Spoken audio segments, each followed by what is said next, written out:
Welcome, and thank you for joining us to this edition of Coach's Corner. My name is George Webb. I'm assistant coach here for the Dover-Sherburne Raiders, and I'm here with Steve Ryan, who's head coach of the Dover-Sherburne Raiders. Thanks for joining us, Steve. Thanks for having me. So we had our first game last week against Ashland, and what a heck of a way to start the season with a 25-7 win over what was a very good Ashland team this year, very competitive. We knew we were underdogs coming into this one. Last year they were 10-1, and they're division up, fourth Division 4, and we're Division 5. So real physical game. Can you give us your thoughts on the first outing? Well, I thought the kids played great. Very resilient, first of all. You know, we got down 7-0, and we came back and scored 25 unanswered points. I thought we played very physical against a team that was bigger than us, physically bigger than us, and yet I think we pushed them around quite a bit. So, it's kind of rewarding to see the kids play that way. We did a pretty good job preparing the kids. Ashland's a very well-coached team. I think they've had the same coaching staff there for over 10 years now. And they came out, a number of questions came in saying, what kind of formation was that when they first opened up the half? Yeah, it's a little bit old school football. 3 yards in a cloud of dust is all they're trying to do. And it's tough to defend. It really is. And it's exhausting for the defense. It really is. So, they tried it in a series and had a penalty and were unsuccessful. They came back and ran it for another series and drove down the length of the field, needing a few fourth down conversions. But, it's tough to sustain that. If there's a penalty or one bad play in there, then you're trying to pick up a lot of yardage in an offense that's meant to just go 3 or 4 yards. And typically an opposing offense will come out when they think they probably have the edge on you physically. They can wear you down a little bit. Yeah, that's exactly right. Teams that are bigger think they can push you around will come out in something like that or with their run game and try to just push you around. And that's what they did. And they had a little bit of success early, and we made some adjustments, and it worked out. And there have been some teams that have implemented that style and have been very successful with it over the years, as I'm sure Ashland will continue to use that. What was the muddle huddle? And it's hard to see whether it's going to be a run or a pass when you come out of that. But we prepped the team well for that, and then we thought they might go to the spread in the second half, and that's what they did. Right. Like we said, we got up 10-7 at the half, and it's really tough to use that offense when you're down. It's an offense, predicated on patience, and just when you're down, you're trying to make things move just a little bit quicker, just in case. And so we expected them to go back to the spread offense, and we were ready for it, and they did it. We'll talk about our D in a moment, particularly Mackay and some of the other Matt Darren and so forth. That was really the strength in the first half, and we felt that our D would be solid, one of the stronger parts of our team as we caught into the season over here. But first quarter for us a little messy, right? Typical opening game where we have some things to clean up. Sure, that was a factor of a few things. I'm sure it's first game jitters. But they also came out in a defense that we didn't expect. We had expected them to come out in a 4-front, and that's what we had practiced against all week. And they came out in a 3-front, and it was very effective. They were blitzing off of it and took us off our game a little bit.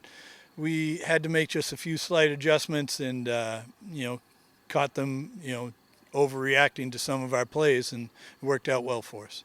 Credit to Ashland for scouting, and we came out prepared for one thing. They threw us another. And after the first quarter, though, a lot of the linemen came off the field during the first series, and we made the adjustments. And once we got into the second, things seemed to settle down quite a bit.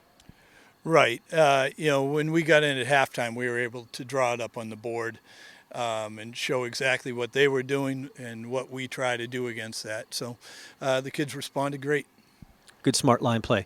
Let's talk about the quarterbacks. Last year we had a very good season and a terrific quarterback, and Danny Sullivan. Danny's gone on to private school, and then that was a big question coming into camp, right? Who was going to try to fill Danny's shoes? Sure. It was certainly coming down to 2 guys, and as I had said earlier, they both played well all preseason. It was hard for us to make a choice. In this particular game, Ronan ran the ball very well, had a few very good runs, and Garrett was throwing such a nice tight spiral. He had banged up his hand or his arm early, and we didn't know what to expect. But the whole second half of the game, he was right on target. It's interesting. All throughout camp, Garrett and Ronan look similar. I think Ronan's a couple inches taller than Garrett, but we liked it because it gave us two really good options at quarterback, and they both have a slightly different skill set. But we were able to work them in tandem. In the second quarter, that really started to play out pretty nicely. Yeah, and it was good for us to be able to run plays in with a quarterback, and the kids, both of them command the huddle great. Very good leaders. So being able to do that gave us a little bit of an advantage running the play in with the quarterback, and the next guy comes out and we have a chance to talk to him on the sideline, and confirm the strategy with them. So they, we think of it as an advantage to have two guys like that. Yeah, it's terrific. And we have Ronan back on the team. Both of them were dinged up a little bit. We had talked about the good fortune we've had the last several years of having quarterbacks play, stem to stem. And in the first quarter of this game, of course, both of them got a little nicked up, but then came back in. We'd like to thank Metro West Daily News for a nice article they did on our quarterbacks and talking about the friendship that they have and how they're pushing each other in camp and how things are really coming together nicely. So, again, thanks to Metro West Daily News for that. Steve, moving on to other aspects of the game. The second half, we really dug in, and the team started to settle down. Defense was very good. Offense was moving the ball. Any thoughts on the second half as things started to get into more of a flow? Halftime was important to us. We were able to talk over our adjustments we talked about, the adjustments on offense, but on defense as well. We talked about what they're doing, how to be prepared for it. The kids were focused in the locker room, and they came out, rearing to go, and really kept up the physicality with a bigger team. Can we talk about Mike Polk for a minute? Mike is a team captain and played hard and played really well for us last year. And even between last year and this year, he's leveled up again, hasn't he? Oh, yeah.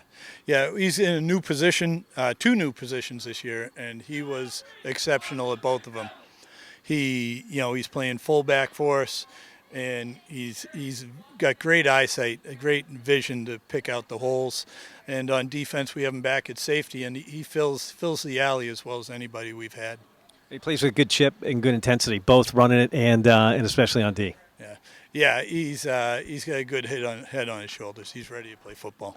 The other one that has just a terrific natural instinct for the game, and partly because he's been playing since he's 5 years old, is Mackay. Can we talk about Mackay a little bit? Sure. He has a motor, first of all, that won't quit, but just such a smart football player. And he understands angles when getting after a running back. He plays middle linebacker for us. And people will be running sweep, and no one ever thinks of, the middle linebacker is going to make that play because they're usually not quick enough, but he is. And that's not, to understate what he does for us on offense, too. He's a huge part of our offensive line when we get that going, too. And Mackay's like one of those natural athletes, too, where he just makes it look easy. And his timing and his instinct on the ball is really something to watch. So when you're watching the games, that's another real significant contributor we have on our team. We had some questions come in from the audience about some play calling. It was a little unusual for us. I think in the second half we had a 4th and 30, 4th and forever. We couldn't even count the yards on that one. And then we went for a 2-point conversion when we were up 23-7. So a little different play calling than our normal. Yeah, and, normally you're going to punt in those situations, and like I said, we played very physical game, and playing a very physical game, you get a little beat up against a team like Ashland. They hit you hard, and our punter and our kicker had taken a shot, and he was temporarily off the field. So we really didn't have a choice. We could have kind of drawn it up in the dirt. I just didn't feel like doing that. I felt our offense would give us a good chance, and it really did. The first time I think it was 4th and 40, and we picked up 20 yards. So, it's as good as a punt for us. And then the second time we picked up a pass interference, which is the first down. So just to wrap up the Ashland game, we had a lot of really nice highlight reel stuff in this game, and would like to give the crew a little time to go back in and show you some highlights from the game. Certainly notable as Emilio again played another great game, nice touchdown, a lot of big passes, and Henry Moore played a heck of a game too. Yeah, both those guys. Those are the guys in the slot for us, and both had a touchdown. Emilio had the extra point too, but one of the highlight reels should be the blocking that Henry does for us too. He's such a great, selfless player. Another smart player too, Henry, being filling multiple roles for us. But that was last week's game. Our guys have been focused on the next team for several days now, and we're going out to Central Massachusetts to play Nipmuc. Right. Yeah.